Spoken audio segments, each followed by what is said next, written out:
Hello again, YouTube. Haven't done any videos in a while, so I figured I'd do my latest updates. I got a triangle battery.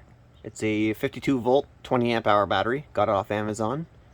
And I also got these little, I don't know, fender caps, I guess, to put on my fenders to make them look more complete. I need to readjust this one and bring it forward more so it arcs downward, you know, like, kind of like a dirt bike would, rather than stupid upwards like this. And I got one for the back too. And the back one looks a little bit better the way I put it on there. I just need to cover up these zip ties or figure out something else so they don't show because they're kind of ugly. But I don't know, I kind of like the carbon fiber look to it. It's not carbon fiber, but it's like a look to it. They're called Nice DAC mud guards.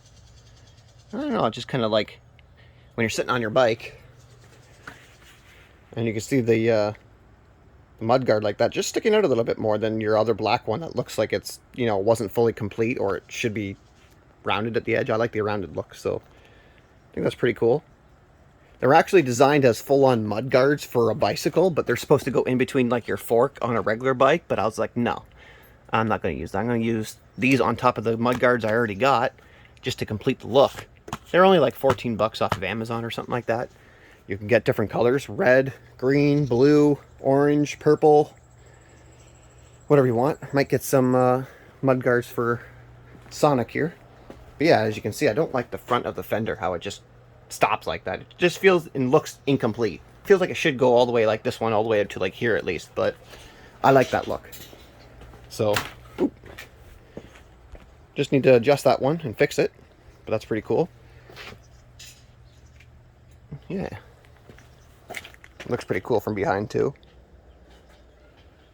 I actually got that one on there more straight, so it's better looking than the actual front, but yeah.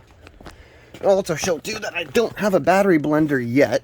So what I did was I was able to take my spare battery cables and run them through that little gasket that's over there or whatever.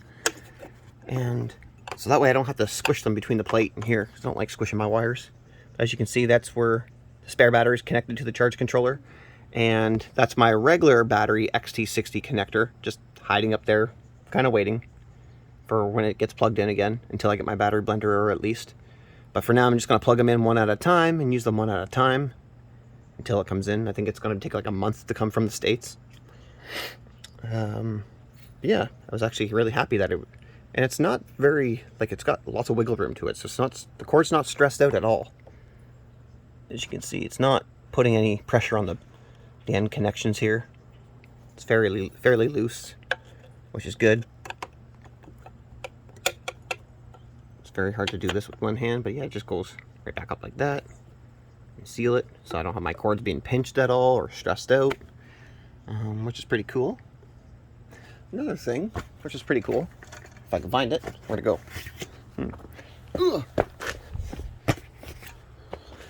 Where are you?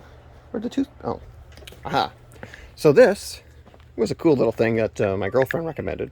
Had an idea. It's a little thing for your toothbrush. Your toothbrush head goes in there and you close it and you can, you know, take it places without it getting dirty.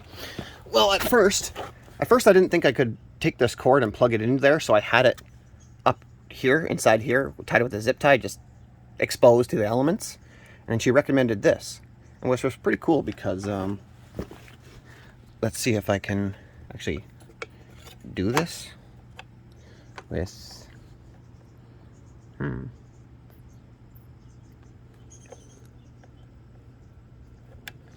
I actually do this without with one hand? Okay. After just unplugging that. Yeah. But if like I had these cords exposed, as you can see, protects it. And it has a little breathing room if it needs to, or if water does get in there, it can empty out the little holes before it gets into the pins or whatever. But yeah, I had that like just protected up in there, or up here, which is pretty cool. It was a good idea she had, because it really does protect the cable itself and from the elements if you have it outside. Or if it gets hot in here, this might protect the cable, just, I don't know, also from dust as well and stuff like that too, so which is pretty cool. But after I found a way to rig it inside of here, I almost don't have a need for this anymore, but we'll see. But I thought that was a good, kind of like a cool idea. If you have any, like, if your XT60 or any kind of head that, like, you don't want to expose to the elements, just go to your dollar store and get one of these toothbrush things. As you can see, it's just, it'll protect if you got any kind of cords that have an open, if you don't have a cap for them, then at least it'll protect it from the dust and splash water and stuff like that. But yeah, I don't think I can talk about anything else. Yeah. So I guess see you next time.